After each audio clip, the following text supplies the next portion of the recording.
अब हम जो देखने वाले हैं अगला टॉपिक है हमारा mechanism of breathing. Mechanism of breathing यानी कि एक पूरा प्रोसेस जिसके रिगार्डिंग पूरी ब्रीथिंग का प्रोसेस होता है, उसको देखते हैं। सबसे पहली बात है यार, ये दो चीज़ों का खेल है, दो मसल्स का काम है बस। ये कि दो मसल ऐसी हैं जो हमारे हमारे दो मसल्स हमारी बॉडी के अंदर जो कॉन्ट्रैक्शन और रिलैक्सेशन की वजह से ही मतलब ब्रीथिंग होती है। क्या होता है ये? Alternate type. It is an alternate contract and relaxation of mainly two types of muscle. Two types of muscle involve होती है हमारी ब्रीथिंग के पूरे मैकेनिज्म के अंदर। क्या है ये? It is alternate contract and relaxation of mainly two types of muscle. पहली मसल है हमारी डायफ्राम मसल। डायफ्राम मसल का दूसरा नाम है फेरेनिक मसल्स के नाम से जानते हैं। पहला क्या है भाई? डायफ्राम मसल्स, इसे हम फेरेनिक मसल्स भी कहते हैं। देखो, अब एक होता है कि हमारी दोनों जो मसल्स है ना वो कॉन्ट्रैक्ट करेंगी और रिलैक्स करेंगी। तो जो फेरेनिक मसल है यानी कि डायफ्राम मसल जब कॉन्ट्रैक्ट करती है तो जो थोरेसिस वॉल्यूम है वो बढ़ता है, और जब रिलैक्स करेगा तो थोरेसिस वॉल्यूम घटेगा। पहली क्या है? डायफ्राम की मसल है जिसे हम फेरेनिक मसल्स कहते हैं। जब ये कॉन्ट्रैक्ट करेगा तो थोरेसिस वॉल्यूम बढ़ेगा, और जब ये रिलैक्स करेगा तो थोरेसिस वॉल्यूम क्या होता है? रिड्यूस होता है, रिड्यूस। दूसरा हमारा क्या है भाई? दूसरी मसल जो हम बात करें इसका नाम है इंटरकॉस्टल मसल्स है। अब इंटरकॉस्टल मसल्स के दो और पार्ट हैं, या दो टाइप कह लो, या दो पार्ट्स में और डिवाइड है। पहला होता है एक एक्सटर्नल इंटरकॉस्टल मसल, एक होता है इंटरनल इंटरकॉस्टल मसल। अब एक्सटर्नल इंटरकॉस्टल मसल जो है जब ये कॉन्ट्रैक्ट करती हैं तो थोरेसिस वॉल्यूम बढ़ता है, और जब ये रिलैक्स करती है तो थोरेसिस वॉल्यूम घटता है। और ये कब होती है? नॉर्मल ब्रीथिंग के केस में होती है। यानी कि जो एक्सटर्नल इंटरकॉस्टल मसल का पूरा प्रोसेस जो है वो डायफ्राम मसल के जैसा है। मतलब डायफ्राम मसल का जो प्रोसेस है वही एक्सटर्नल इंटरकॉस्टल मसल का प्रोसेस है, क्योंकि दोनों में देखो जब कॉन्ट्रैक्ट करती है डायफ्राम की मसल या फेरेनिक मसल जिसे कहते हैं, और एक्सटर्नल इंटरकॉस्टल में जब कॉन्ट्रैक्ट करती है तो थोरेसिस वॉल्यूम बढ़ता है, और जब रिलैक्स करती है तो थोरेसिस वॉल्यूम घटता है। अब हमारे पास क्या है? इंटरनल इंटरकॉस्टल मसल की बात करते हैं।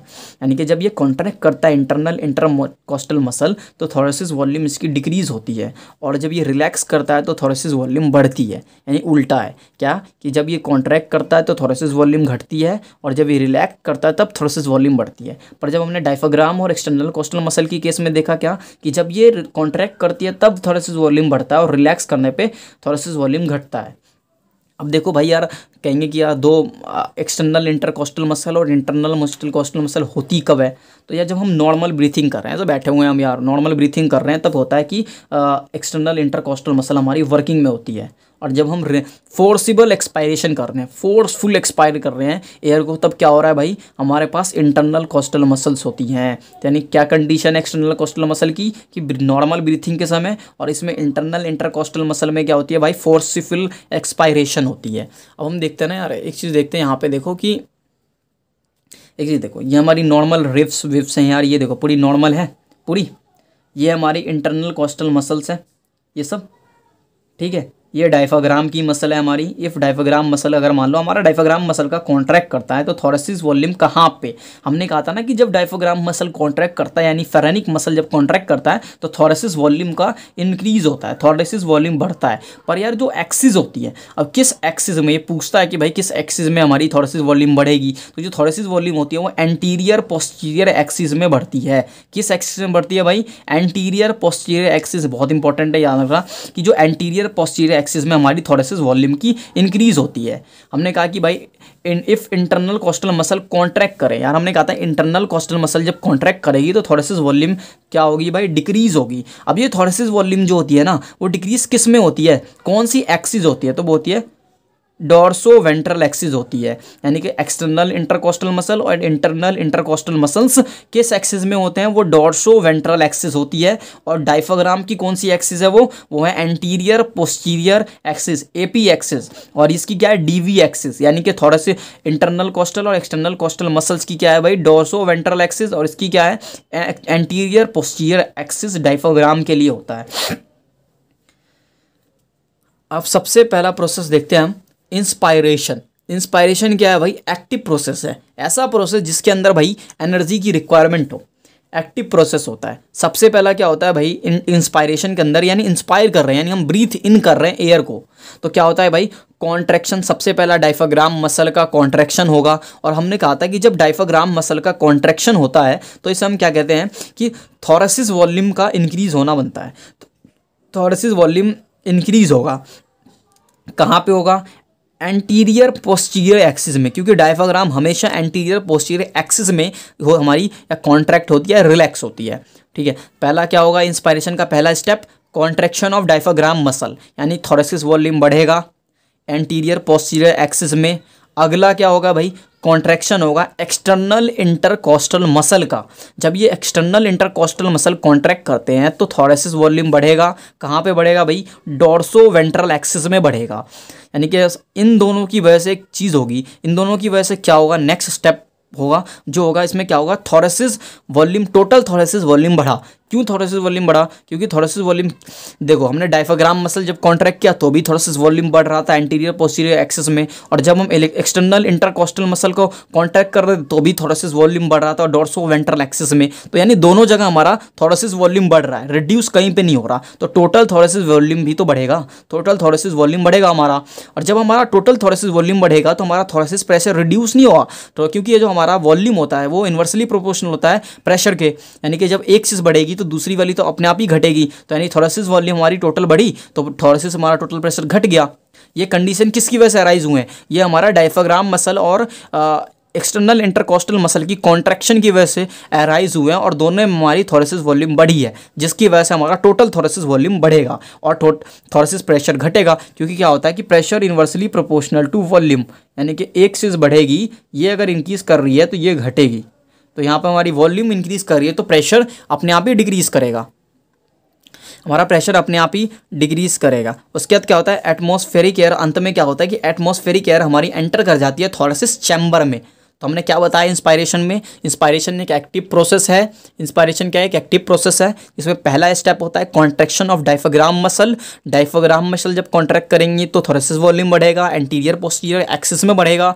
और उसके बाद अगला स्टेप आता है इसके अंदर एक्सटर्नल इंटरकोस्टल मसल का कॉन्ट्रैक्शन शो करना। जब ये कॉन्ट्रैक्शन शो करेगा तो भाई क्या होगा, जब ये कॉन्ट्रैक्शन शो करेगा तो थोरेसिस वॉल्यूम जो होगा वो डोर्सो वेंट्रल एक्सिस में बढ़ जाएगा। अब जो इन दोनों की वजह से कंडीशन अराइज होगी, जो कंडीशन कौन सी अराइज होगी, टोटल थोरेसिस वॉल्यूम दोनों की बढ़ जाएगी, और जिसकी वजह से प्रेशर घटेगा। प्रेशर घटने के बाद एटमॉस्फेरिक एयर क्या करेगी, अंत में एंटर कर जाएगी हमारे थोरेसिस चैम्बर में। तो ये हमारा पूरा इंस्पायरेशन का प्रोसेस था। अब हम देखेंगे एक्सपायरेशन का प्रोसेस। एक्सपायरेशन क्या होता है भाई कि पैसिव प्रोसेस होता है, इसमें कोई ऐसा नहीं है कि भाई एनर्जी की रिक्वायरमेंट होगी, एक्टिव में एनर्जी की रिक्वायरमेंट होती है, पैसिव में कोई एनर्जी की रिक्वायरमेंट नहीं होती। तो एक्सपायरेशन में क्या होता है कि सबसे पहले हमारा इंस्पायरेशन में मसल हमारी कॉन्ट्रैक्ट हुई थी, अब हमारी मसल क्या होंगी, रिलैक्स होंगी, यानी कि अपनी जो नॉर्मल पोजीशन है वहाँ पर आना चाहिए, यानी वो अपनी नॉर्मल पोजीशन पर आ जाएंगी। तो सबसे पहला क्या होगा, रिलैक्सेशन होगा डायफ्राम मसल का, यानी डायफ्राम मसल जब रिलैक्स करता है तो हमारा थोरेसिस वॉल्यूम घटता है।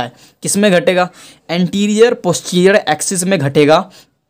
फिर अगला स्टेप इसके अंदर आता है कि जब हमारे क्योंकि हमारी जो इंस्पायरेशन में कॉन्ट्रैक्शन किसकी हुई थी, दूसरी वाली एक्सटर्नल इंटरकोस्टल मसल की हुई थी, तो वो यहाँ पर आकर रिलैक्स करना चाहेगा एक्सटर्नल इंटरकोस्टल मसल, और जब ये रिलैक्स करेगा तो थोरेसिस वॉल्यूम डिक्रीज होगी। कहाँ पे होगी, कौन सी एक्सिस याद रखना बस हमें, डोर्सो वेंट्रल एक्सिस में होगी। जब इन दोनों की वजह से क्या होगा, एक कंडीशन अराइज होगी प्रोसेस की वजह से, जिसमें हमारा टोटल थोरेसिस वॉल्यूम घटेगा।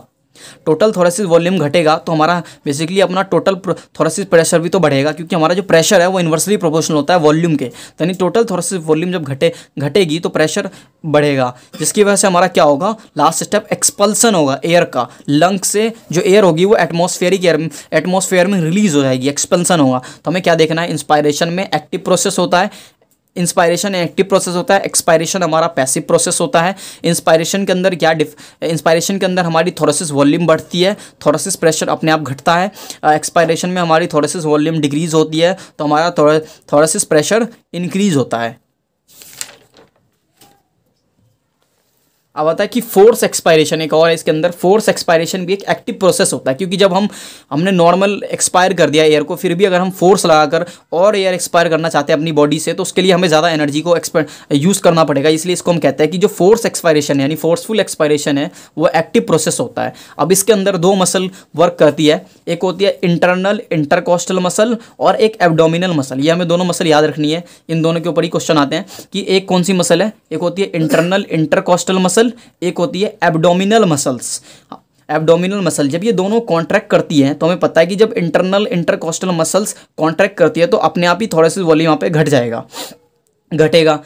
और यहाँ पे जब थोरेसिस वॉल्यूम घटेगा तो थोरेसिस प्रेशर इंक्रीज होगा, जिसकी वजह से हमारी जो एयर होगी, हमारी लंग्स से जो एयर होगी वो फोर्सफुली एक्सपायर हो जाएगी, रिलीज हो जाएगी, एटमॉस्फेयर में रिलीज हो जाएगी।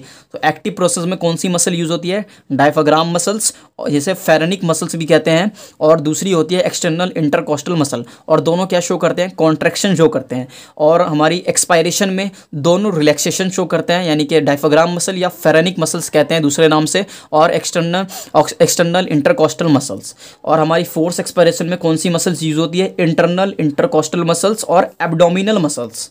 ये तीन हमारे प्रोसेस हैं।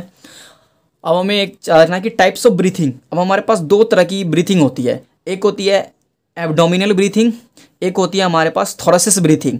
एब्डोमिनल ब्रीथिंग को हम डायफ्राम ब्रीथिंग भी कहते हैं, और थोरेसिस ब्रीथिंग को हम कहते हैं इंटरकोस्टल ब्रीथिंग कहते हैं। एब्डोमिनल ब्रीथिंग हमारे पास 75% हमारी बॉडी में एब्डोमिनल ब्रीथिंग होती है, यानी डायफ्राम ब्रीथिंग होती है, और 25% हमारी थोरेसिस ब्रीथिंग होती है हमारी बॉडी में, जिसको हम इंटरकोस्टल ब्रीथिंग कहते हैं। जब हमारी एब्डोमिनल ब्रीथिंग होगी तो वॉल्यूम जो होगी एब्डोमिनल कैविटी की बढ़ेगी भी और घटेगी भी।